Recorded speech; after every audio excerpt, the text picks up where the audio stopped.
महायुतीच्या सरकारच्या शपथविधीचा मुहूर्त अखेर ठरलाय। येत्या गुरुवारी म्हणजेच 5 डिसेंबरला महायुतीच्या नव्या सरकारचा शपथविधी होणार आहे। 5 डिसेंबरला संध्याकाळी 5 वाजता शपथविधीचा सोहळा होईल। मुंबईतल्या आझाद मैदानात हा समारंभ होणार आहे। यासाठी स्वतः नरेंद्र मोदी उपस्थित राहतील अशी माहिती चंद्रशेखर बावनकुळे यांनी दिली आहे। महायुतीच्या नव्या सरकारच्या शपथविधी सोहळ्यासाठी जय्यत तयारी सुरू आहे। आझाद मैदानात होणाऱ्या या कार्यक्रमासाठी देशभरातील मान्यवरांना निमंत्रण देण्यात आले आहे। विधानसभा निवडणुकीच्या निकालानंतर शिवसेनेच्या युवा सेना महाराष्ट्र कोअर कमिटीची ठाण्यामध्ये बैठक पार पडली। या बैठकीमध्ये 12 ठराव मांडण्यात आलेत। त्याला सर्वानुमते पाठिंबा देण्यात आलाय। यामध्ये विशेष म्हणजे युवा सेना मिनी कॅबिनेट मंत्रिमंडळ स्थापन करणार असल्याचा ठराव घेण्यात आलाय। देवेंद्र फडणवीस पुणे येथे एका कार्यक्रमासाठी आले असता त्यांना झी 24 तासला प्रश्न विचारला। कधी आणि कोण यावर त्यांनी लवकरच समजेल असं उत्तर दिले। त्याचबरोबर त्यांना 5 डिसेंबरलाच शपथविधी होणार का असाही प्रश्न विचारला असता त्याबाबत मात्र त्यांनी उत्तर देणं टाळलं। काँग्रेस प्रदेशाध्यक्ष नाना पटोलेंवर आरोप करण्यात काँग्रेसचे पराभूत उमेदवार बंटी शेळकेंना चांगलंच भोवलंय। बंटी शेळकेंना काँग्रेसचे प्रशासन आणि संघटन विभागाकडून नोटीस बजावण्यात आली आहे। पटोलेंवरील आरोपाबाबत 2 दिवसात उत्तर देण्याचे निर्देश बंटी शेळकेंना देण्यात आले। नाना पटोले हे आरएसएसचे एजंट असल्याचा आरोप बंटी शेळकेंनी केला होता। बांगलादेशमध्ये हिंदूंवर होत असलेल्या अत्याचारांची राष्ट्रीय स्वयंसेवक संघाने गंभीर दखल घेतली आहे। बांगलादेशातील हिंदूंवरील अत्याचार तात्काळ थांबवावेत तसंच इस्कॉनचे चिन्मय कृष्णदास यांची मुक्तता करण्याची मागणी आरएसएसचे सरकार्यवाह दत्तात्रय होसबळे यांनी केली आहे।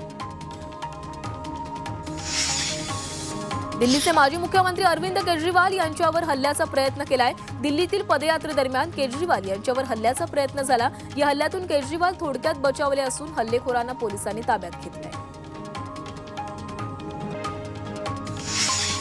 विधानसभेला दक्षिण सोलापूरचे शिवसेना उद्धव बाळासाहेब ठाकरे पक्षाचे उमेदवार अमर पाटील यांचा पराभव कार्यकर्त्यांच्या जिव्हारी लागलाय। काँग्रेसच्या खासदार प्रणिती शिंदेंवर शिवसैनिक संतप्त असून स्थानिक स्वराज्य संस्थांच्या निवडणुकीत एकत्र काम करणार नसल्याची भूमिका शिवसेना ठाकरे पक्षाच्या कार्यकर्त्यांनी घेतली आहे। एकनाथ शिंदेंनी जी भूमिका घेतली आहे ती अमित शहांनी सांगितलं असल्याचं उदय सामंत यांनी म्हटलंय। तसंच शिंदे ज्या काही भूमिका घेणार त्याला आम्ही समर्थन करणार असल्याचंही यावेळी सामंतांनी स्पष्ट केलंय। येत्या 2 दिवसात निर्णय होईल आणि मंत्रिमंडळाने मुख्यमंत्री शपथ घेतील अशी प्रतिक्रिया देखील यावेळी सामंतांनी दिली। आमदार रोहित पवार यांनी एक्स पोस्टवर महायुतीवर टीका केली आहे। निकाल लागून 8 दिवस उलटले तरी सरकार बनवलं जात नाही, राज्याचा खोळंबा होतोय, मात्र महायुतीला काही देणं घेणं नाही, हे दुर्दैवी आहे अशी पोस्ट रोहित पवारांनी केली आहे। निवडणूक आयोगानं हेराफेरी केली असून त्याचं उत्तर द्यावं अशी प्रतिक्रिया नाना पटोलेंनी दिली आहे। रात्री 12 वाजेपर्यंत 76 लाख मतं कशी वाढली तर दुसऱ्या दिवशी 3 वाजता 9,99,000 मतं कशी वाढली ते आम्ही निवडणूक आयोगाला विचारलं आहे असं देखील नाना पटोले म्हणाले। महादेव जानकरांचा एक पाय आमच्याकडे आणि दुसरा पाय तिकडे अशी प्रतिक्रिया रावसाहेब दानवेंनी दिली आहे। तसंच कोणी मोठा इंजिनियर असतील तर त्यांनी मशीन हॅक केलं होतं हे सिद्ध करून दाखवावं असा टोलाही त्यांनी जानकरांना लगावला। मुख्यमंत्र्यांच्या फोटोचा दुसरा अर्थ काढू नये अशी प्रतिक्रिया शंभूराज देसाईंनी दिली आहे। आपण स्वतः तिथे होतो, त्यांचे अनेक फोटो होते, तोच फोटो बाहेर कसा आला असा सवालही त्यांनी केलाय। तसंच मंत्रिमंडळ विस्ताराची फार वाट पाहावी लागणार नाही असंही त्यांनी स्पष्ट केलं।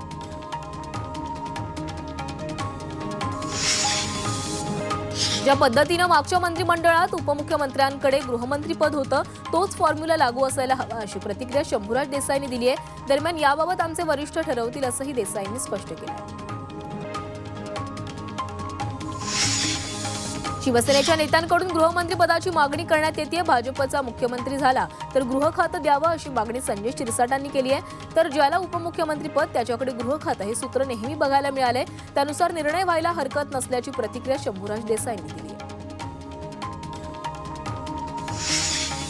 मराठा आंदोलक मनोज जरांगे पाटील हे आज देवदर्शन करणार आहेत। नंतरवाली सराटीतून जरांगे हे आपल्या देवदर्शनाला सुरुवात करतील।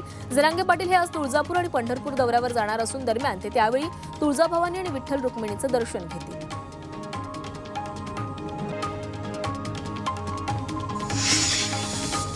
भीम आर्मी संघटनेकडून ईव्हीएम हटाव देश बचाव मोहीम सुरू करण्यात आली आहे। दादर रेल्वे स्टेशन बाहेर स्वाक्षरी मोहीम राबवण्यात आली। आंदोलनादरम्यान भीम आर्मी संघटनेच्या कार्यकर्त्यांना पोलिसांनी ताब्यात घेतले। यावेळी कार्यकर्त्यांनी आक्रमक पवित्रा घेत जोरदार घोषणाबाजी केली।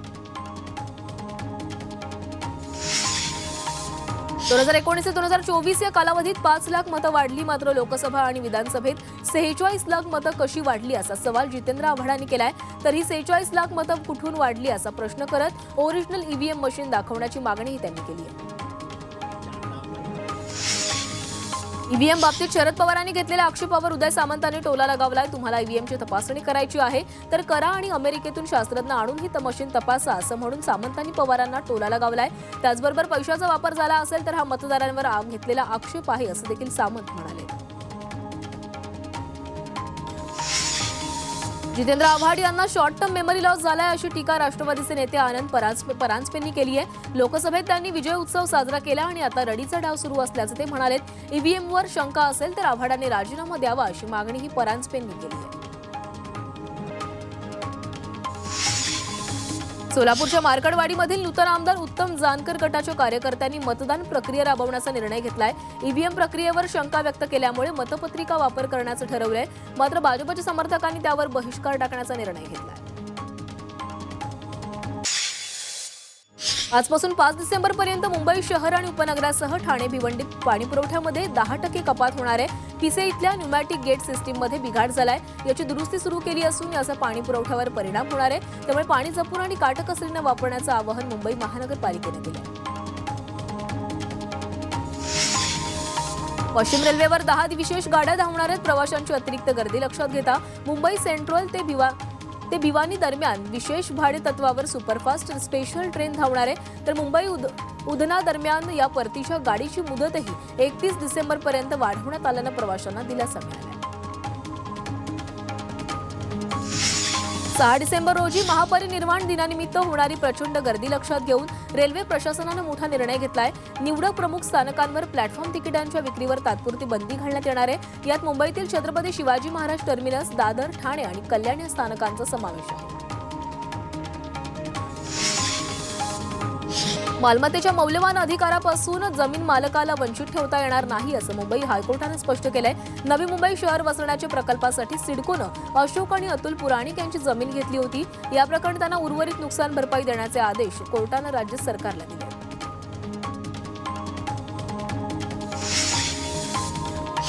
समुद्राच्या ओहोटीमुळे उरणमधील मोरा बंदर ते भाऊचा धक्का अशी बोट सेवा दुपारच्या वेळेस बंद राहणार आहे. 4 डिसेंबरपर्यंत दुपारच्या दरम्यान लॉन्च फेऱ्या रद्द करण्यात आल्यात. सायंकाळी मात्र ही सेवा सुरू राहणार आहे. मोरा बंदरावर गाळ असल्यानं सेवा रद्द करावी लागते. मात्र हजारो प्रवाशांना याचा नाहक त्रास सहन करावा लागणार.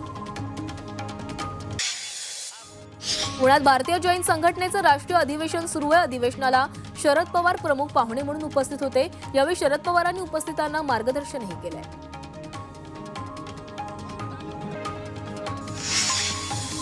शिर्डीतील सौंदाळा गावात शिव्या देण्यास बंदी घालण्यात आली आहे. तसंच शिव्या दिल्यास ग्रामपंचायतीकडून दंडात्मक कारवाई केली जाणार आहे. लहान मुलांवर शिव्यांमुळे काही वाईट परिणाम होऊ नये यासाठी हा निर्णय घेण्यात आला आहे.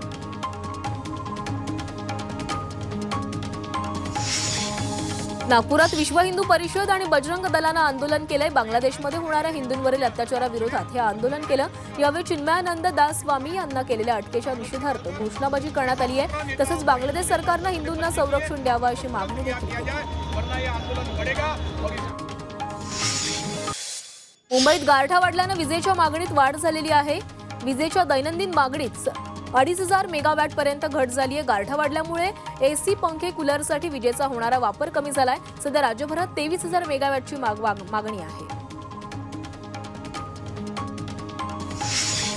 बदलापूरमध्ये शनिवारी 11.3 अंश सेल्सिअस तापमानाची नोंद झाली आहे. यंदाच्या मोसमातील महामुंबई परिसरातील आतापर्यंतचे सर्वात कमी तापमान आहे. त्यापाठोपाठ कर्जतमध्ये 11.7 अंश सेल्सिअस तापमान नोंदवण्यात गेलं आहे. इयत्ता 5वी आणि 8वी शिष्यवृत्ती परीक्षेचे अर्ज भरण्यास 7 डिसेंबरपर्यंत मुदतवाढ देण्यात आली आहे. राज्यातील सर्व जिल्ह्यांमध्ये 9 फेब्रुवारीला विद्यार्थ्यांची शिष्यवृत्ती परीक्षा घेतली जाणार आहे. बेंगल चक्रीवादळामुळे चेन्नई आंतरराष्ट्रीय विमानतळाला फटका बसला होता. कालपासून बंद करण्यात आलेली विमानसेवा आजपासून पुन्हा सुरू झाली आहे. यामुळे प्रवाशांना काहीसा दिलासा मिळाला आहे.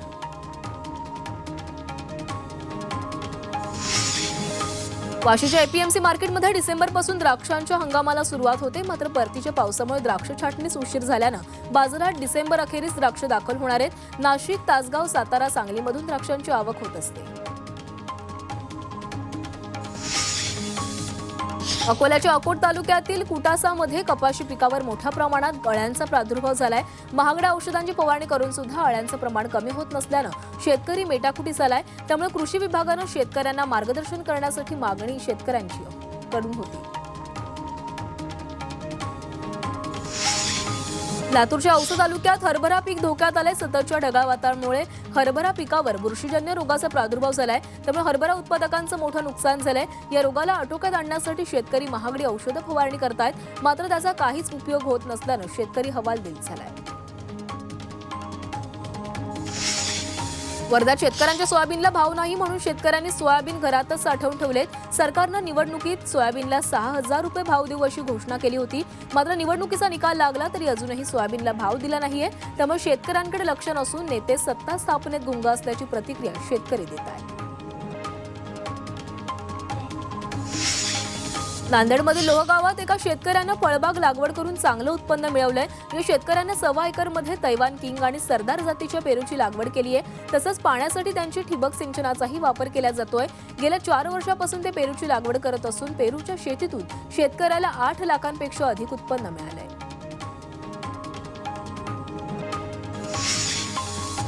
जुन्नरच्या केळीची आखाती आणि युरोपियन देशात मागणी वाढली आहे। द्राक्ष, ऊस, फळबागा, टोमॅटो, पालेभाज्यांनंतर आता जुन्नरची केळीचा तालुका असल्याची नवी ओळख झाली आहे। तब्बल 500 शेतकऱ्यांनी द्राक्ष बागांऐवजी केळीची लागवड केली आहे। तालुक्यातील 350 हेक्टरवर याची लागवड झाली आहे, तर 2 दिवसांपासून जुन्नरची केळी आखाती देशांमध्ये निर्यात होऊ लागली आहे। बीडमधील माजलगावात धरणाचं पाणी शेतीसाठी सोडण्याची शेकापनं मागणी केली आहे। धरण पूर्ण क्षमतेनं भरलं असून देखील पिकांचं पाण्याअभावी नुकसान होत आहे। तसंच गुरांनाही पिण्यासाठी पाणी नाहीये, त्यामुळे शेतकरी कामगार पक्ष आक्रमक झालाय। धरणाचं पाणी सोडण्याची मागणी करण्यात आली आहे। गडचिरोलीच्या वैनगंगा नदीपात्रात शाळकरी मुलं बुडाली आहेत। यामध्ये एकाचा मृत्यू झालाय तर 3घांना वाचवण्यात यश आलंय। पाण्याचा अंदाज न आल्यानं मुलं बुडाल्याची माहिती मिळते। इंदापुरात ऊस वाहतूक करणाऱ्या ट्रॅक्टर चालकाचं नियंत्रण सुटल्यानं ऊसानं भरलेला ट्रॅक्टर पलटी झाला। यावेळी ट्रॅक्टरमधील संपूर्ण ऊस रोडवर पडला आणि त्यामुळे मोठी वाहतूक कोंडी झाली। बाबा सिद्दीकी यांच्या हत्येप्रकरणी अखेर मोक्का अंतर्गत कारवाई करण्यात आली आहे। लॉरेन्स बिश्नोई गँगनं हत्या घडवून आणल्याचा आरोप करण्यात आलाय। आतापर्यंत 26 आरोपींना गुन्हे शाखेकडून अटक करण्यात आली आहे। नाशिकच्या देवळा तालुक्यात बेकायदा गॅस रिफिलिंग करणाऱ्या सेंटरवर ग्रामीण पोलिसांनी छापा टाकलाय। सुभाषनगर परिसरात घरगुती वापरणाऱ्या सिलेंडरमध्ये अवैधरित्या रिफिलिंग होत असताना कारवाई करण्यात आली। दरम्यान 136 गॅस सिलेंडर, 2 चारचाकी आणि रिफिलिंगचं साहित्य जप्त करण्यात आलंय, तर एका आरोपी विरोधात गुन्हा दाखल करण्यात आलाय।